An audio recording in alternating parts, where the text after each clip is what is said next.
The call to my son had gone unanswered for 14 days. 2 weeks of silence that pressed against my chest like a stone. On the 15th morning, I boarded the first bus into the city, my hands trembling on the ticket as if it might tear under my grip. I told myself not to panic, that perhaps Daniel had simply been busy with work, but a mother's heart is wiser than excuses. By the time I stepped off the bus, I knew something was wrong. The walk to his neighborhood felt unfamiliar, despite the fact I had made it countless times before. The trees lining the street seemed taller, the houses quieter, as though the world itself was bracing me for what I was about to find. His front door was closed but unlocked, a detail that alone made my pulse quicken. Daniel was cautious to a fault. He never left the house unsecured, especially with Matthew, my grandson, inside. I pushed the door open and froze. The living room bore the marks of struggle. The sofa was shoved away from its place. A mug lay shattered on the floor, its porcelain glistening like broken teeth in the dim light. The silence of the house roared in my ears. Each step upstairs felt heavier, my breath catching as I whispered their names into the void. Daniel's office empty, his bedroom untouched. It wasn't until I reached Matthew's room that I heard it, a scraping sound, small, hollow, coming from under the bed. My knees weakened. My mind begged me not to look, but my body leaned forward anyway. Matthew? My voice cracked, brittle as dry wood. No answer. Only the faint roll of something against the floorboards. I staggered back, panic clutching my throat, and fled the room. By the time the police arrived, my fingers could barely dial the phone. When they lifted the bed, my world stopped. Matthew lay curled beneath it, thin as paper, clutching an empty water bottle, his wide eyes staring at nothing. His skin was clammy, his clothes soaked with sweat, his small body trembling. He did not speak. He did not blink. He was alive, but the silence inside him was worse than any scream. That was the moment I knew. My son's disappearance was only the surface. Whatever had happened in that house, whatever had silenced my grandson, was darker than I was prepared to face. And yet I had no choice. I was his grandmother. I would not let him slip away. The hospital room was cold despite the blankets layered over my grandson's fragile body. Machines hummed around us, their steady beeping the only proof that Matthew's heart still beat. I sat by his bedside, gripping his tiny hand, trying to anchor him back to me. His fingers twitched sometimes, but his eyes never closed. They remained wide open, locked on a world only he could see. The doctors called it shock. Severe psychological trauma. They said his body was dehydrated, starved, but it was the look in his eyes that terrified me more than the lab results. I had seen death before, having buried my husband years ago, but this was worse. My grandson was breathing, but something inside him had gone silent. The police came with their questions. They asked when I last spoke to Daniel. I told them, 2 weeks ago, his voice tired but still assuring me he was fine. They asked about neighbors, friends, co-workers. Every answer I gave felt inadequate. Daniel was a devoted father, a man who never left his child behind. For him to vanish without a trace meant something had gone terribly wrong. That night, as Matthew lay unmoving under the fluorescent glow, I allowed myself to remember. I remembered Daniel as a boy, always scribbling stories in cheap notebooks. I remembered him as a teenager, protective of his younger cousins, never the type to run from responsibility. And I remembered him as a father, cradling Matthew in his arms the day he was born, whispering promises of safety into the child's tiny ear. Those memories clashed violently with the image of his son, now trembling in a hospital bed, clutching at invisible fears. I leaned closer, whispering, "Grandma is here, sweetheart." You don't have to be afraid." But his eyes didn't move. He didn't even blink. 2 days passed. I barely left the room, only stepping out for coffee I couldn't swallow. Nurses came and went, checking vitals, adjusting IV lines, but Matthew never spoke. The police returned with more questions, their notebooks filling with theories I couldn't understand. Then one officer, younger than the rest, asked something different. "Ma'am, has your son ever mentioned trouble at work? Debt? Someone threatening him?" The word threatening cut through me like glass. Daniel had once mentioned late nights, heavy workloads, but he had never said anything about fear. Still, in hindsight, the exhaustion in his voice, the pauses before he spoke, it all sounded different now. I told the officer what little I knew, and he wrote it down, his jaw tight. When he left, I found myself staring at Matthew again, at the water bottle still clutched in his hand. He wouldn't let anyone take it from him, not even the nurses. I realized then, it wasn't just thirst. That bottle meant something. It had been his only anchor during whatever nightmare had unfolded inside that house. I touched his hair gently, brushing sweat from his forehead. "I will find your father," I whispered, my throat raw. "I will find out what happened to you. I promise." It was not just a vow to him.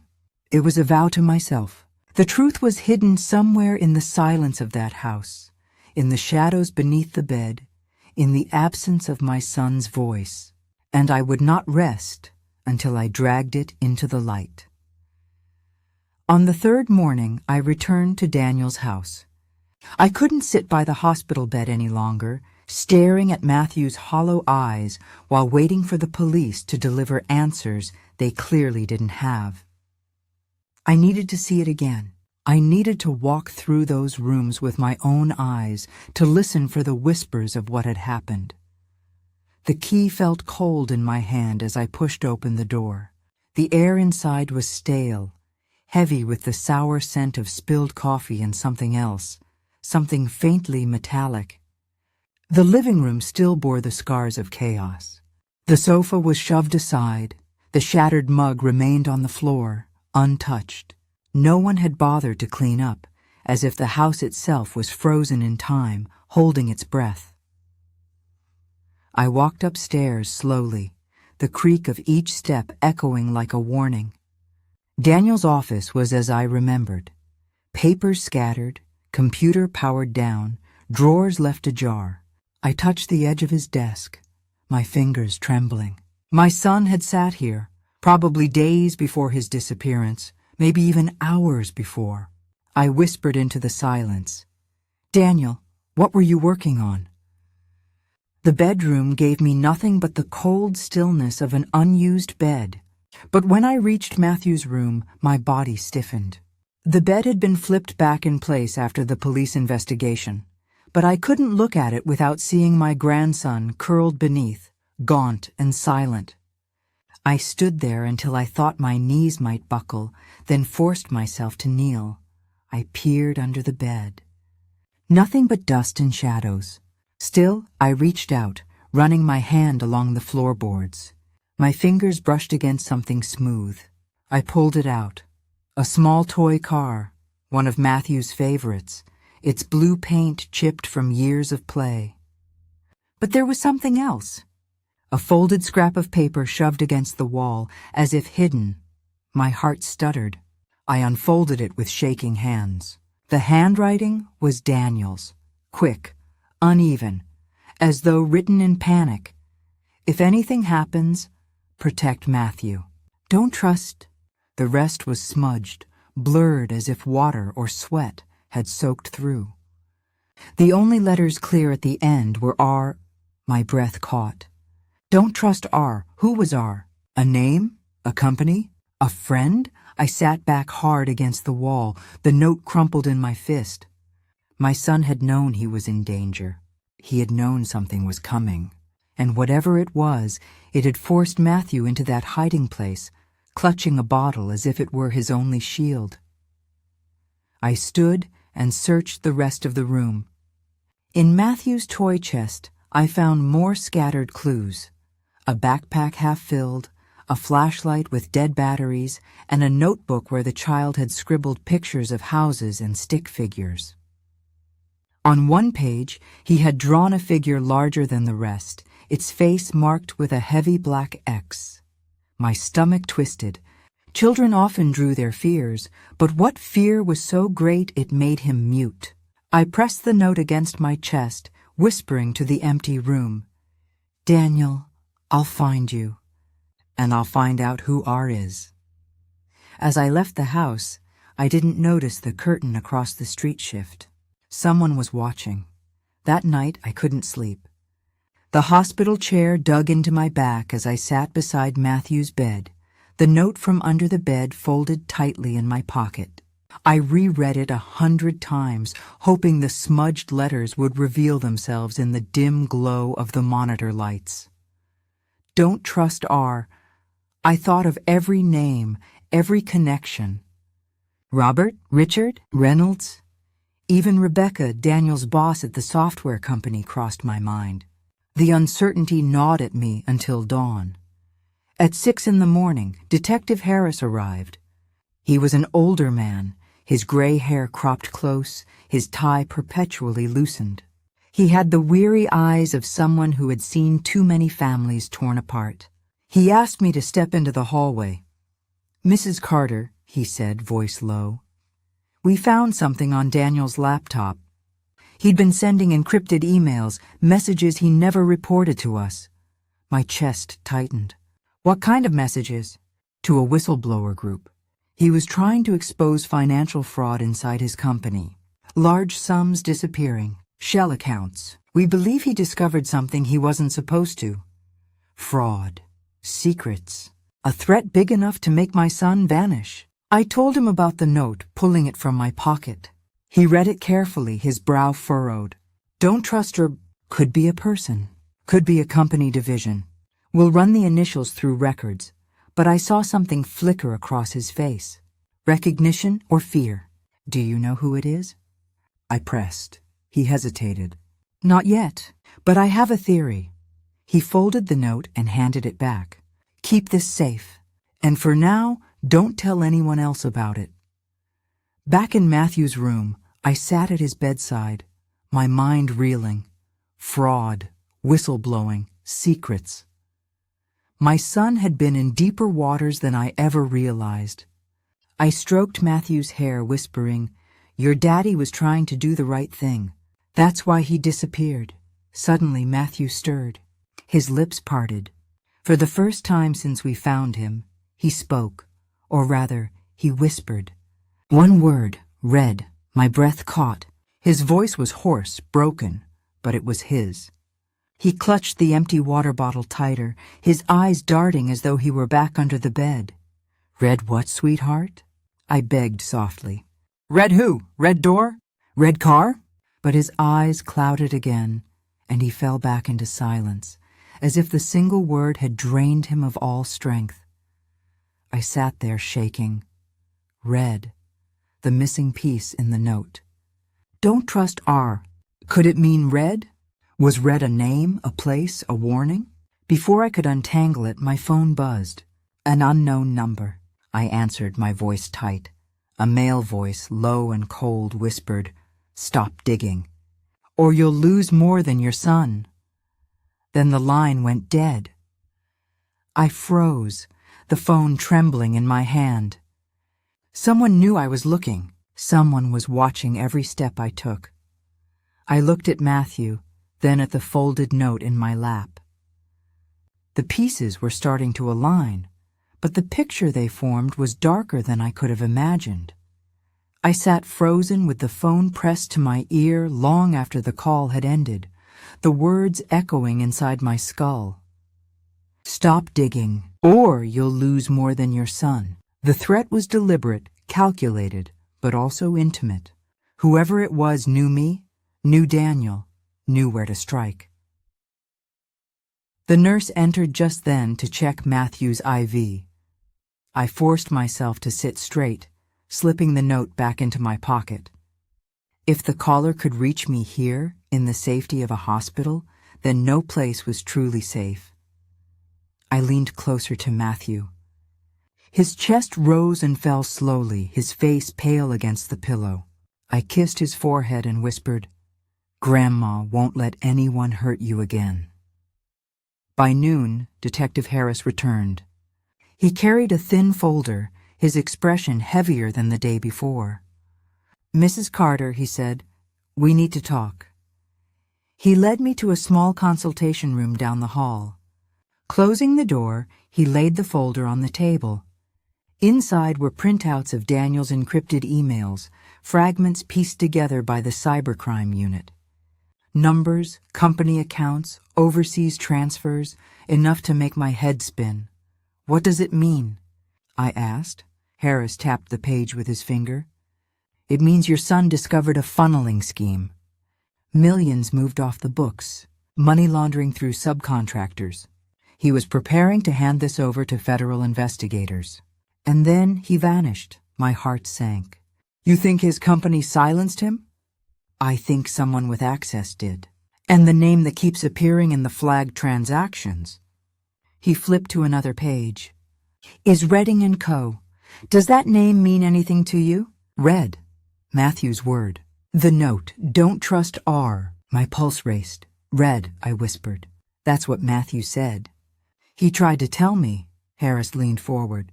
"Your grandson saw something, heard something. Maybe he was the only witness when Daniel disappeared." The air thinned in my lungs. I pictured Matthew clutching that water bottle under the bed, wide-eyed and silent, hiding from someone who might have walked through his house. I asked Harris the question I dreaded most. "Do you think Daniel is still alive?" His pause told me more than words. "We don't know. But if he is, he's in serious danger. And now, so are you." When I left the room, my knees shook, but a strange resolve settled inside me. If Daniel had risked everything to tell the truth, then I would do the same. That evening, I returned to his house again. The air was cooler, the sky bruised with clouds. I knew it was reckless, but the threat on the phone had only sharpened my determination. If Matthew had hidden under that bed with a bottle, then maybe he had hidden more. I searched the living room. The kitchen, the office again, nothing. Finally, I went back into Matthew's room, sat on the floor, and stared at the toys scattered across the rug. Something in me whispered, "Look closer." I emptied the toy chest piece by piece, cars, blocks, stuffed animals. At the bottom, beneath a pile of old coloring books, I found a small handheld recorder. My breath caught. I pressed play. A man's voice filled the room, harsh, demanding. "Where are the files, Daniel? We know you copied them. Tell me where you put them, or the boy pays." Then Daniel's voice, hoarse, defiant. "Leave my son out of this.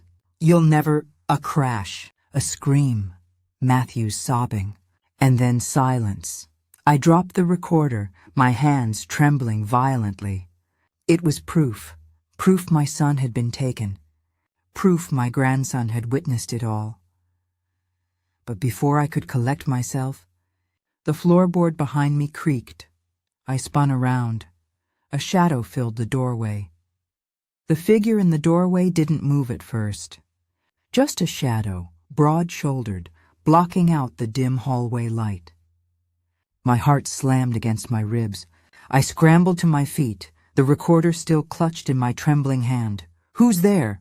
My voice cracked. The man stepped forward.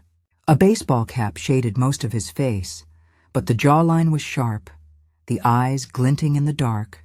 He wasn't a stranger. I'd seen him once, months ago, when Daniel introduced me to a colleague who lingered too long in the background at a family barbecue. He smiled faintly.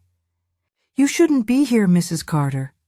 The familiarity of his tone chilled me more than his presence.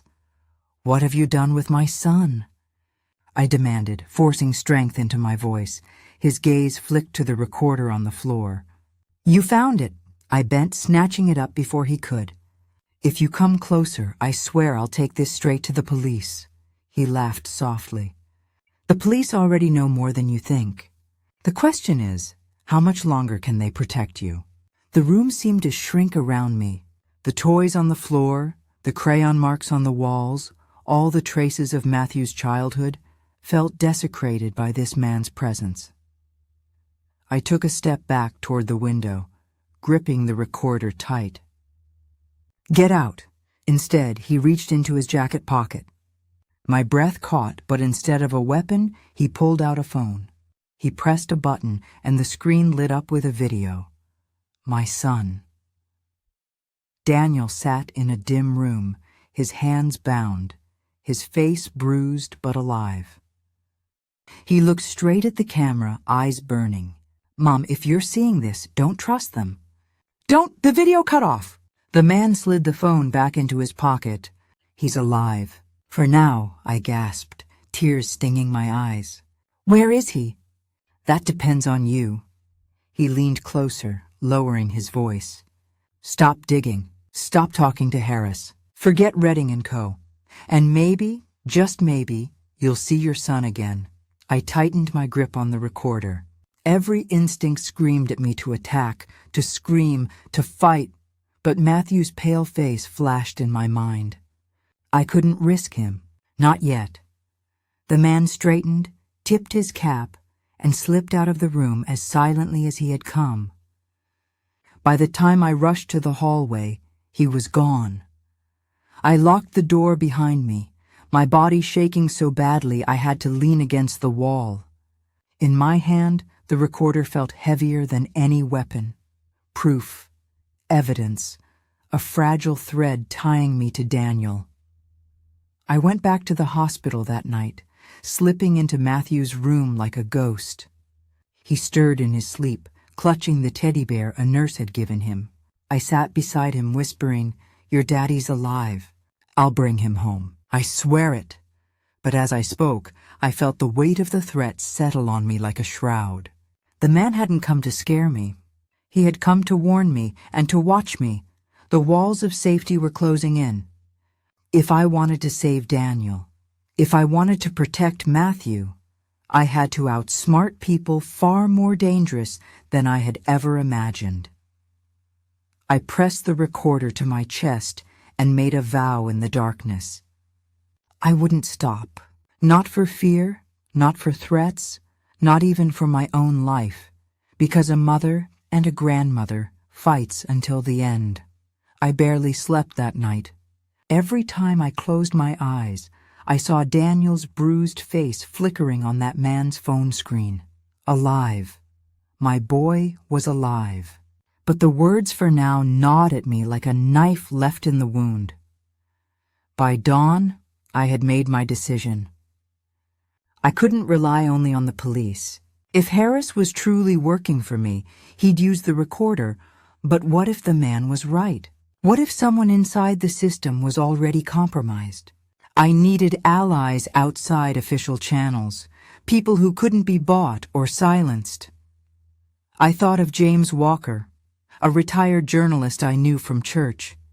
Years ago, he had exposed corruption in the city council, nearly losing everything for it. He was old, stubborn, and impossible to intimidate. Exactly the kind of man I needed. When I arrived at his cluttered house, he opened the door in his bathrobe, his eyebrows raising when he saw me clutching the recorder like a lifeline. "Elizabeth Carter," he said, "you look like you've walked through a storm. Come in." Over black coffee at his kitchen table, I told him everything. Daniel's disappearance, Matthew under the bed, the note, the phone call, the man at the house, the video of Daniel alive. His expression hardened with every detail. "You realize," he said finally, "if you keep this to yourself, they'll crush you. But if you expose them too soon, they'll crush Daniel." "I can't just sit here waiting," I whispered. "I need to know who's behind Redding and Co. I need to know who that man was." James leaned back, his chair creaking. "Then we start digging. quietly. For hours we pored over documents, old financial reports, and James's network of contacts. Redding & Co. wasn't just a subcontractor. It was a shell, connected to multiple offshore accounts, each one feeding money back into a holding company tied to political campaigns. Powerful ones. And there was a name, a familiar one, Robert Kane. I felt my stomach drop. Kane wasn't a stranger. He was a family friend, or at least he had been. He'd attended Daniel's wedding, sent Matthew birthday gifts, smiled at me across dinner tables. He was also a senior executive at Daniel's firm, Red Arcane.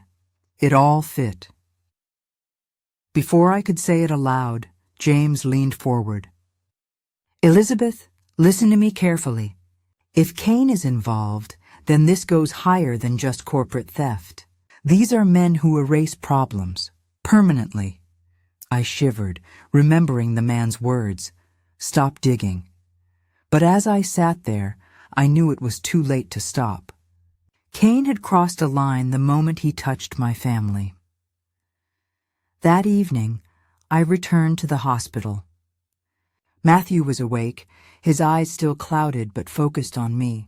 I sat beside him, holding his hand gently. "Sweetheart," I whispered, "you said Red. Do you remember anything else? Anything about the man who came that night?" His lips parted, trembling. For a moment no sound came. Then, in the faintest voice, he said, "Red tie." My breath caught. Robert Kane was known for his wardrobe. Always sharp, always with that blood-colored tie like a signature. I stroked Matthew's hair, my mind already racing ahead. If Kane thought he could scare me into silence, he had underestimated me. Tomorrow, I would stand in front of him, not as the grieving mother he imagined, but as the woman who would bring his empire crashing down.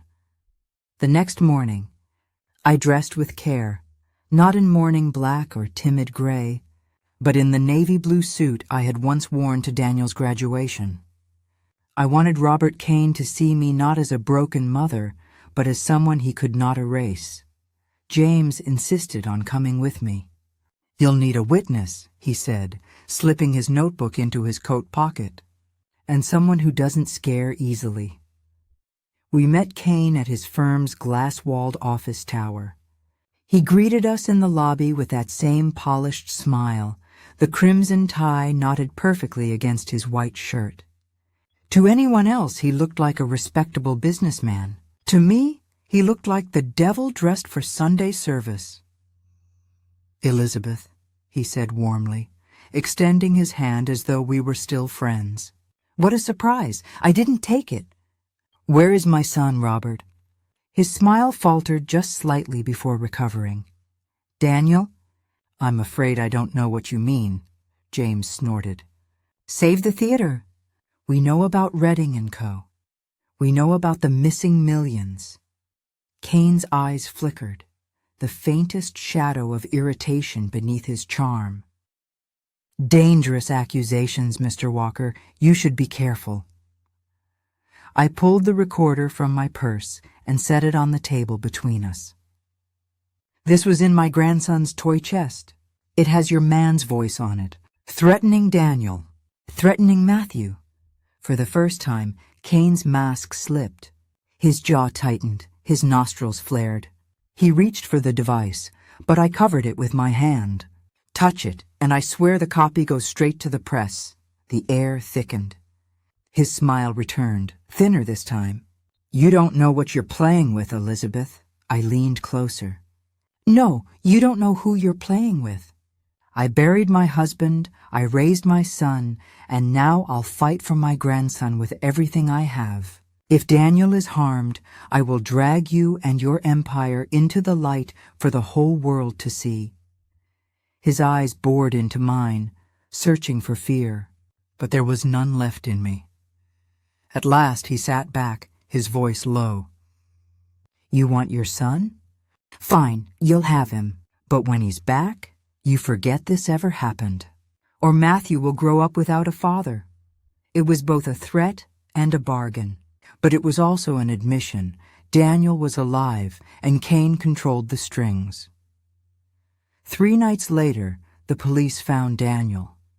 He was left in an abandoned warehouse, bruised, malnourished, but alive. Harris told me an anonymous tip had led them there. I knew exactly who had placed that call. Cain was too careful to leave blood on his hands, but he also knew I had cornered him. When Daniel walked into the hospital room, Matthew's eyes lit up for the first time in weeks. My boy bent over the bed, kissing his son's forehead, whispering promises through tears. I stood back, my chest heaving with relief, the recorder heavy in my purse. Later, Harris asked for the device, but I shook my head. "Not yet," I said. "If I give it up now, Cain will bury the evidence before it ever sees court. I'll hold it until the right moment." Weeks passed. Daniel began to heal. Matthew slowly spoke again, his nightmares easing. Our family stitched itself together with fragile thread, but it was thread strong enough to hold.